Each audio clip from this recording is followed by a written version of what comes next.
I always wondered how far someone could push me before I finally snapped.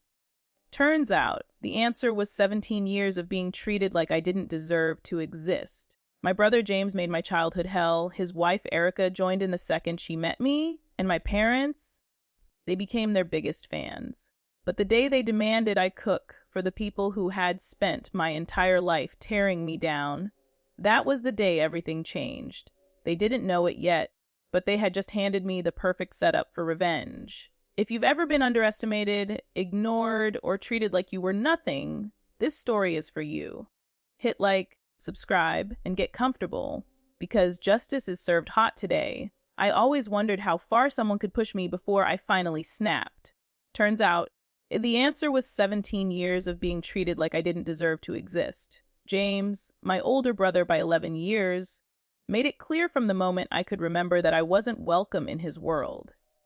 Or maybe it was before I remembered. Maybe jealousy set in before I could walk. Either way, by the time I was old enough to understand actions, the message was already carved into me: you don't belong. Not in his room, not in his life, and definitely not in this family. I can still feel the echo of those early years. The click of a lock sliding shut as he trapped me in my room, because he could. The frustration of staring at things he'd placed on high shelves. Food, toys, my homework. Laughing because he knew I couldn't reach.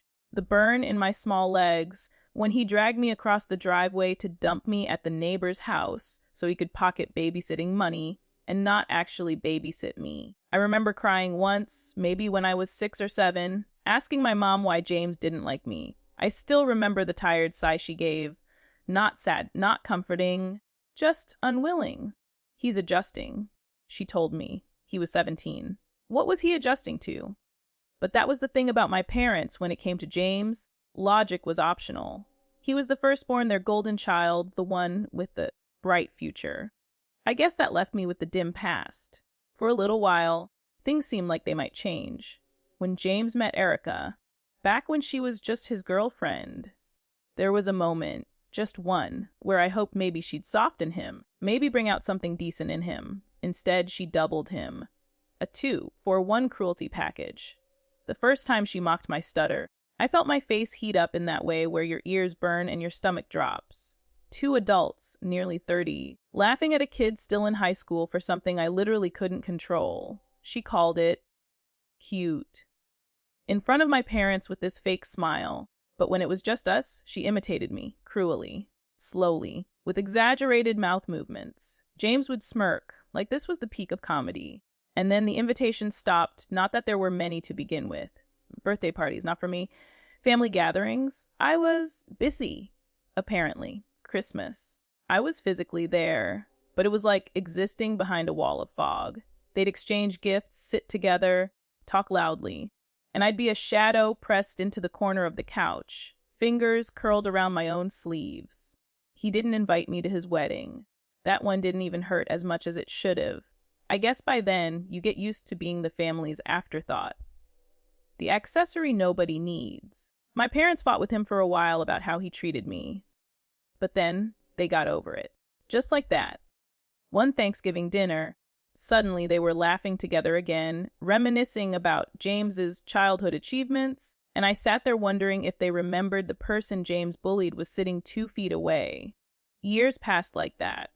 Years of being tolerated instead of loved. Years of being ignored, dismissed, mocked.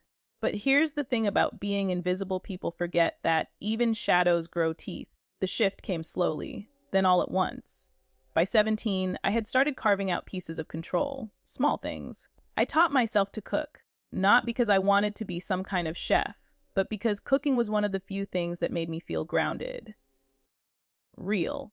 Like I could create something other than the silence surrounding me. So every Sunday, while the house rested in its quiet routine, I cooked. Meal prepped, packed my lunches for school, bought my own ingredients because I liked real produce, actual spices, the things my parents didn't often stock because takeout was easier. It was my ritual, my peace. Then James ruined that too. My parents came home one evening with this excited glint in their eyes. James needs help, Mom said. Erica's pregnancy has been rough, Dad added. They're struggling, they need meals prepared each week. You cook anyway? Mom said, like it was the most reasonable request in the world. Dad nodded. So just double what you make. Use our groceries. Take it over to James and Erica every week. I stared at them like they'd grown 3 heads. James, the brother who locked me in rooms, ignored my existence, mocked my stutter, excluded me from every milestone, and laughed in my face when I asked why he hated me. Now wanted me to cook for his family. I told them no. Not loudly, not angrily, just no. My parents reacted like I had announced I was disowning the family. Mom's face turned sour. Dad took off his glasses like he was preparing for a dramatic monologue. You're being petty. This is your chance to build bridges. Family helps family. James said you were hurting his family by refusing. Hurting his family. What a phrase. I laughed, and I didn't even mean to. It came out bitter and sharp, and then James himself called me. No greeting, no pretense. Just, why are you being a dick? Mom and Dad told me you won't help. It's just food. Just food. Just my time. Just my effort. Just my peace of mind. Just my emotional labor for people who spent years chiseling away at my self-esteem. He expected me to say yes. He expected me to fold. He expected me to accept crumbs of respect in exchange for hours of cooking. I told him to figure it out himself. He laughed, loudly like I was a joke, and hung up. That was the moment everything inside me finally snapped into clarity. All the years of being ignored. All the birthdays spent alone. All the locked doors. All the insults. All the nights I lay awake wondering what was wrong with me. They all sharpened into something cold, focused, deliberate. If they wanted meals, they'd get them. Oh, they'd get exactly what they deserved. And that was the beginning of the plan. I didn't start planning right away. At first, I just sat in my room, staring at the wall while my parents muttered angrily about ungrateful children and broken families. The usual guilt trip soundtrack of my life. But the anger didn't land like it used to. It didn't make me feel small. It didn't make me question whether I was being cruel or dramatic. Instead, it made things clearer. For the first time, I wasn't reacting emotionally. I wasn't crying or stuttering over explanations or trying to make them see my side. I just watched them, like someone watching a play they've seen too many times to care about the ending. They weren't defending James because he deserved help. They were defending him because he was James, and I wasn't worth half that effort. But that was fine, because now that I understood the rules of the game, I could finally better than any of them realized. The next morning, Mom acted like the conversation never happened. She placed a grocery list on the kitchen counter, tapping it twice like I was supposed to understand the unspoken command beneath it. These are the things we'll need for the meals, she said. We. Not them, not James and Erica. We, as if my compliance was already a fact, I looked at the list. Cheap ingredients, bulk items, bland generic things, the kind of food they'd never expect me to cook with.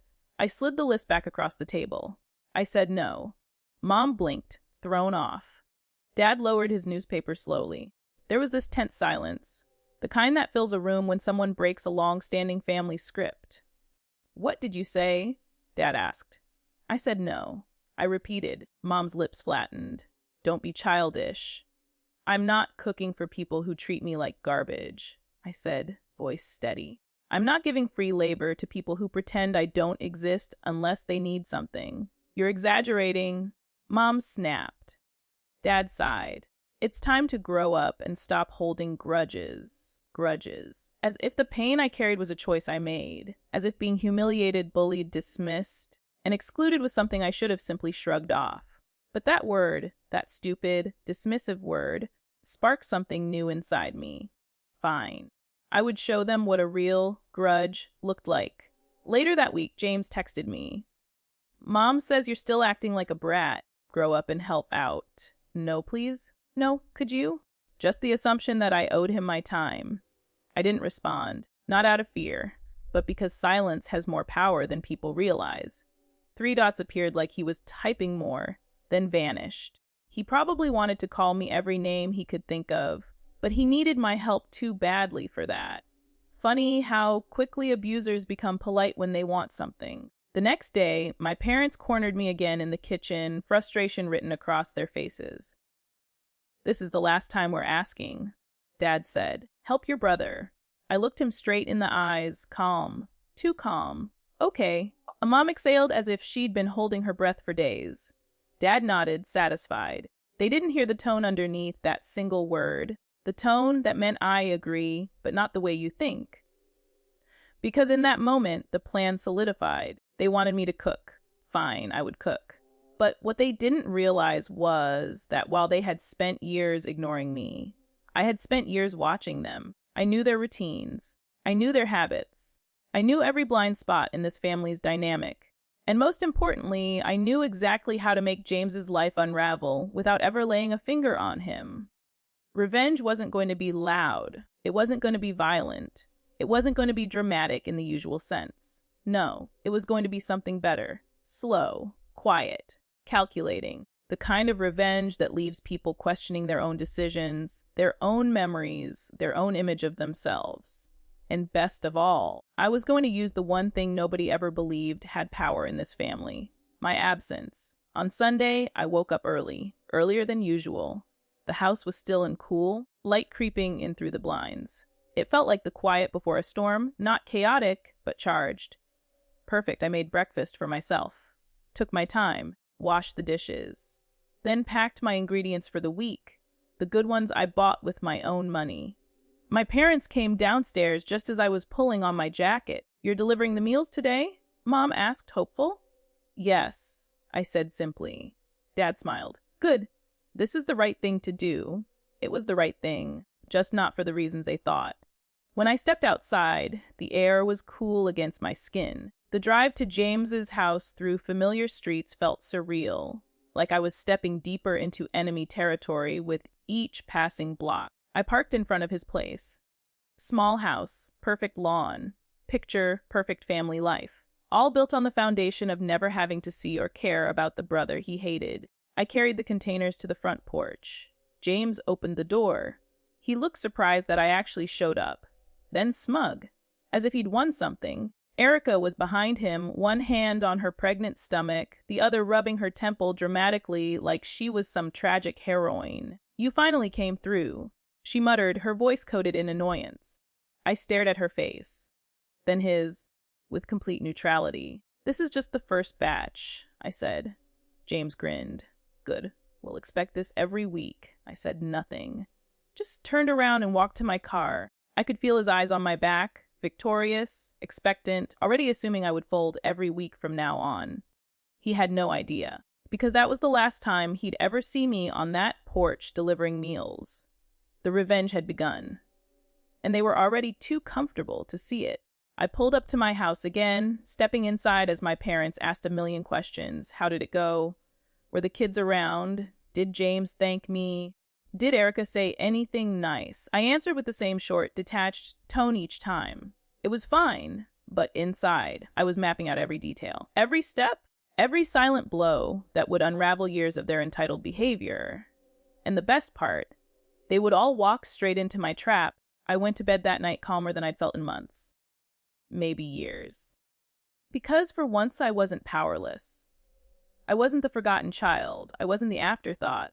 I was the storm they didn't see coming. And the next phase of the plan, that would be the part they'd never forget. The next week felt strangely quiet. Not peaceful, more like the air just before lightning hits. Everyone in the house was walking on eggshells around me, but none of them understood why. They thought I was still sulking. They thought I was resentful but obedient, that I'd eventually come around and melt back into the dutiful role they wanted. They always underestimated the quiet ones. They always thought silence meant submission. They never considered it could mean calculation. By Friday, Mom placed another list of groceries on the table. Dad asked if I needed help carrying anything. Both of them tried to be overly sweet, like actors who forgot their lines but wanted the audience to think the scene was intentional. They needed my cooperation. They needed my compliance. And they had no idea they were about to hand me exactly what I needed. On Saturday, Mom bought all the groceries and placed them neatly on the counter. "Use these," she instructed. "No need to waste your own money. I nodded, because the plan didn't require my ingredients anymore. On Sunday, I began cooking early. I diced vegetables, stirred pots, seasoned dishes, all with the same focus and calm precision I always had. But this time, I was cooking for two very different audiences, the meals for me and the meals for them. Every sound in the kitchen felt amplified. The chop of the knife, the hiss of simmering broth, the click of Tupperware lids. I wasn't rushing. I wasn't sloppy. I wasn't doing anything they could point to later and say, "You planned this." Because this revenge didn't involve anything harmful. Nothing poisoned. Nothing dangerous. Nothing illegal. No, this was something much more damning. Truth. And the truth, when delivered at the right moment, with the right framing, is more destructive than anything toxic could ever be. When everything was nearly done, Mom poked her head into the kitchen. "Do you want me to help pack?" she asked. "No," I said calmly. "I've got it." She smiled, satisfied, and walked away. I placed the meals into 2 sets of containers, 1 set for me, 1 set for James and Erica. Both looked completely identical. Same color containers, same sizes, same labels, same number of meals. Except one detail. Only the meals meant for me actually contained food. The ones for James and Erica, empty containers, every single one. I wiped them clean inside until they looked like they had been used and washed. Then I packed them with tissue paper underneath to give them a little weight, sealed them shut, labeled them perfectly. From the outside, no one would know. From the inside, they'd find nothing. Mom and Dad didn't check. Why would they? In their minds, I was the obedient younger son making amends. They were talking in the living room about how this will bring the family closer. I carried the bags to the car slowly, letting the heaviness of the moment settle over me. This wasn't the revenge.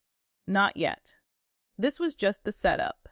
The real destruction would happen afterward. The drive to James's house felt shorter this time, like I was crossing into a battlefield I already knew the terrain of. I parked, grabbed the bags, and walked to the door. James opened it with that same smug, arrogant half-smile. "There he is," he said, as if welcoming a servant. Right on time. I handed him the bags without a word. Erica appeared behind him, rubbing her stomach dramatically again. Finally, she muttered, "I'm starving." James laughed. "Good thing your brother finally decided to be useful." Useful. That word pressed into my chest like a thumb pushing on a bruise. But I didn't show anything. Instead, I stepped back from the door. "That's the second batch?" I said, my voice steady. "I'll bring next week's on Sunday." James nodded approvingly. "Good. Maybe you're finally getting it." I didn't respond. He closed the door, already expecting a week of free food, already expecting my labor, already assuming I'd continue to serve the family that had never once served me. I got into my car, shut the door, and sat there for a moment. A slow breath left my lungs. Phase 1 complete. Phase 2. That was where everything began to unravel. That evening, around dinner time, my phone started buzzing. First, a text from James. "What the hell is this?" I put my phone down and let it vibrate against my comforter. Then another text. "Why are all the containers empty?" I ignored it. 5 minutes later, he called. I let it go to voicemail. Not even a minute later, another call, this time from Erica's number. Declined. Then 15 seconds passed before Mom called. I didn't answer. 20 seconds. Dad. Silence. The notifications kept lighting up my lock screen, each more frantic than the last. I waited. I listened. And I breathed in the moment that had been years in the making. After 15 minutes, my bedroom door burst open without a knock. Mom's eyes were furious. Dad's face was pale, confused. "What did you do?" Mom demanded. I looked up at her calmly. "About what?" "Your brother said you gave them EMPTY containers?" She yelled. "Is that true?" I blinked like I was confused. "What?" "No. I packed everything. Maybe Erica put the wrong containers away last week. Or maybe James mixed them up." Dad frowned. "You cooked food for yourself today too, didn't you?" I nodded. "Yeah. It's all in the fridge." Mom rushed to the kitchen and flung open the fridge door. On the top shelf, sitting right next to the labeled empty containers for James, were my perfectly full containers, same brand, same size, same color, same handwriting, except mine contained actual meals. Mom froze. Her eyes darted between the 2 sets. Realization hit her slowly, painfully, and she didn't like the picture forming. Dad walked in behind her, scanning the shelves, confusion deepening. "You said you cooked 2 sets," he said. "I did," I replied from the doorway. "I cooked mine. I packed theirs." Mom whipped around. "AIR. I don't know what happened," I said with fake innocence. "But mine are here. Maybe they lost theirs." "Lost to?" she shouted. "How do you lost a 5? You die so if else." I shrugged. How would I know? They weren't with me after I dropped them off. Mom's eyes narrowed. Dad's jaw clenched. But neither could say what they were both thinking, because saying it out loud would mean admitting they believed James more than me. Admitting they assumed I had messed up. Admitting they'd cornered themselves into defending him. Again. Mom grabbed her phone and stomped outside to call James. Dad sank into a kitchen chair, rubbing his temples. I walked back to my room, calm, composed, heart steady. Because this was the beginning. This wasn't about empty containers. This wasn't about food. This was about planting one quiet, powerful seed I am not the one you can rely on anymore. Not for favors. Not for emotional labor. Not for family unity. This was about destabilizing the entire dynamic, and I had only just begun. Mom spent nearly an hour pacing up and down the driveway, yelling into the phone. Her voice rose and fell, sometimes sharp enough to cut through the walls, sometimes low enough that I could only hear the rhythm, not the words, but the tension in it. That was unmistakable. When she finally came back inside, her cheeks were flushed with anger. Dad looked up at her, expecting an explanation. "Well?" he asked. Mom threw her hands up.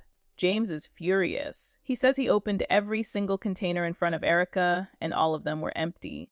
He's accusing you." She pointed at me like I was on trial, of doing it on purpose. I tilted my head. Why would I do that? The question wasn't sarcastic. It wasn't smirking. It wasn't mocking. It was calm, logical, delivered exactly like a person who genuinely had nothing to hide. Mom opened her mouth, then shut it, because saying the quiet part out loud, that she believed James over me, would make her look biased. Dad tried a different angle. "Maybe you mixed things up." I gestured to the fridge. "Nope, mine are right there. Same containers, same labels. If there was a mix-up, wouldn't some of theirs be full? Wouldn't at least one container have something in it?" Dad looked back at the fridge, his brows knitting. Mom glared. "James says you're lying?" I raised an eyebrow. "Why? What motive would I have to sabotage his food? What do I gain from that?" Mom hesitated. Dad hesitated, because they both knew the answer. Nothing. I gained absolutely nothing by doing something petty like that. Unless I wasn't petty. Unless James was lying. Dad finally spoke. "Maybe James made a mistake." Mom snapped back instantly. "He wouldn't make a mistake like Tao?" "Why not?" I asked softly. His overwhelmed. 4 kids. Erica's sick. He's stressed. Maybe he forgot to refrigerate them and Erica threw them out. Maybe one of the kids opened them. Maybe they got mixed with last week's containers. My tone wasn't confrontational. It was gentle, reasonable, which made it far more effective, because the second I gave Mom even one plausible scenario, her certainty wavered. Doubt seeped in. Not directed at me, but at James. "There's no way," she said, but her voice had less bite now. Dad sighed. "Look, it doesn't matter right now. We'll figure it out tomorrow." Mom shook her head, furious and confused. "James said if this happens again, he won't accept your help." I almost laughed. "If this happens again?" "It will. But not because of containers, because I'd barely warmed up." That night, after the shouting quieted, after the house went still, I lay in bed staring at the ceiling. I replayed the confusion on my parents' faces, the frantic tones in James's texts, the sharp panic in Mom's voice. It had started. The unraveling. The cracks forming in the perfect little family dynamic. But I wasn't finished. Not even close. Monday morning brought a new ripple in the chaos. I came downstairs to find my parents whispering intensely at the dining table, their voices low and urgent. Mom noticed me first. "We're going to James's later?" she said stiffly. I nodded. "Okay." She narrowed her eyes. "You're coming too." I tilted my head, wide. "Because we need to settle this." She snapped. Dad added, "James wants to talk face to face." Perfect. The drive over was silent, tense, thick enough to suffocate. Mom stared out the window, Dad gripped the wheel too tightly, and I sat in the back seat, watching the familiar houses pass by. James's neighborhood came into view. His picture-perfect lawn, the SUV in the driveway, the family-friendly wreath on the door. When we knocked, James opened the door with a storm already brewing in his expression. "What the hell did you do?" he demanded the second he saw me. I stayed silent. Erica sat on the couch looking tired and annoyed, but her eyes glinted with something sharper. Accusation. "You think this is funny?" James barked. "Wasting our time, pretending to help." Dad stepped forward. "Enough.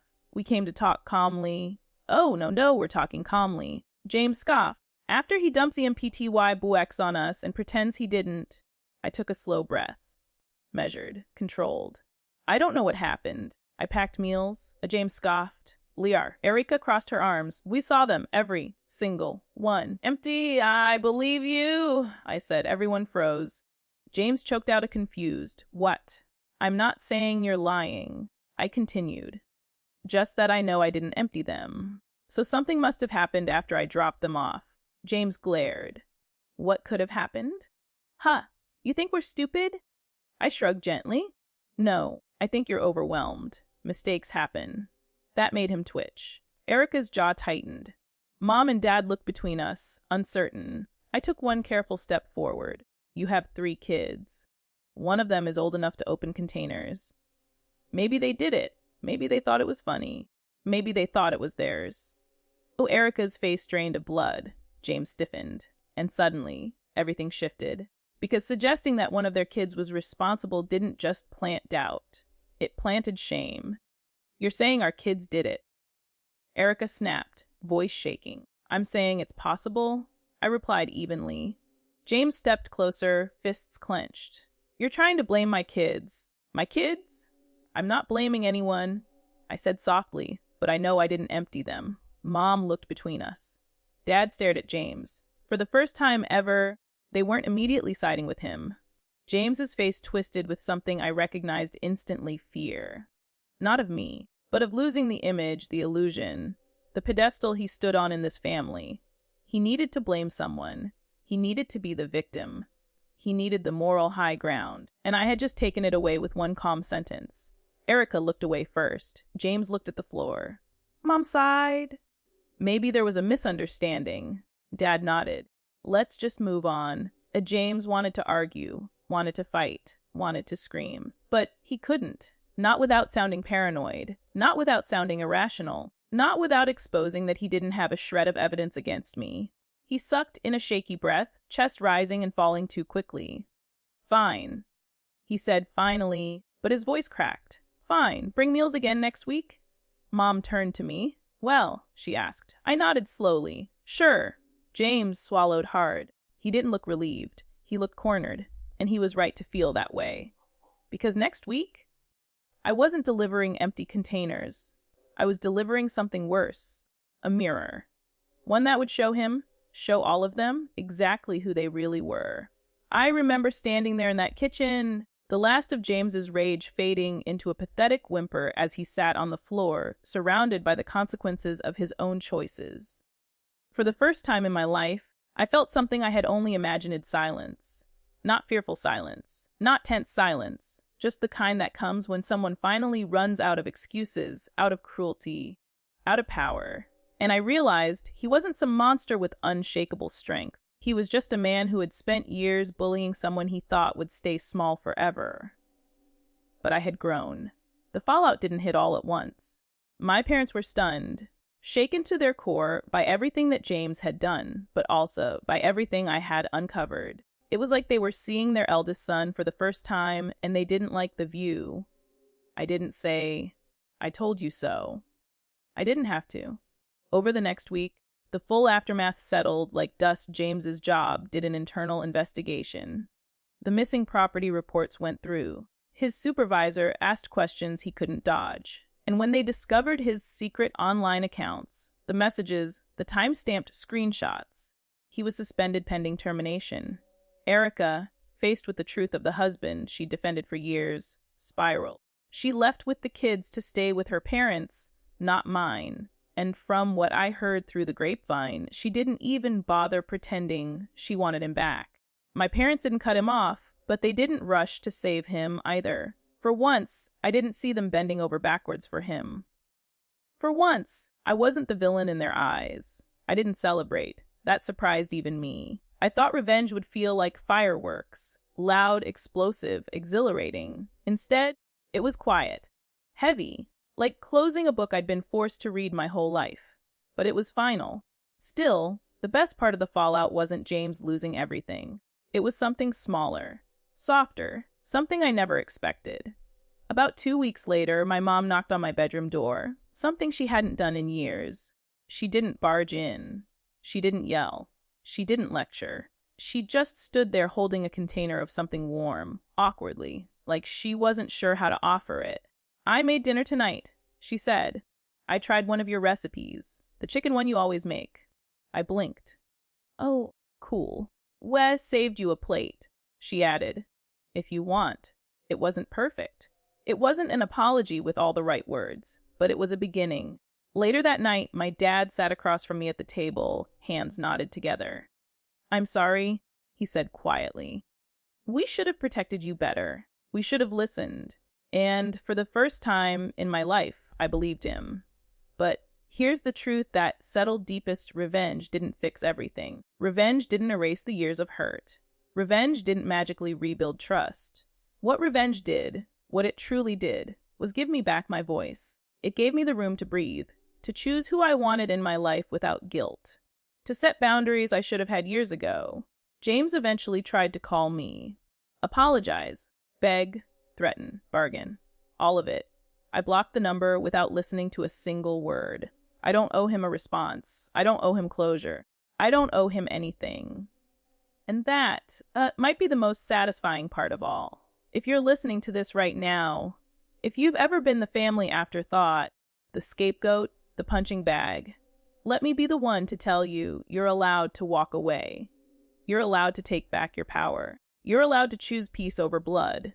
Revenge isn't always fire. Sometimes revenge is simply refusing to burn for them anymore. Thank you for listening to my story. If you found strength in it, or if it reminded you of your own journey, make sure to like the video, subscribe, and share your thoughts down below. Your voice matters here, maybe more than it ever did in the places you came from. And remember, justice doesn't always come from anyone else. Sometimes you have to create it yourself.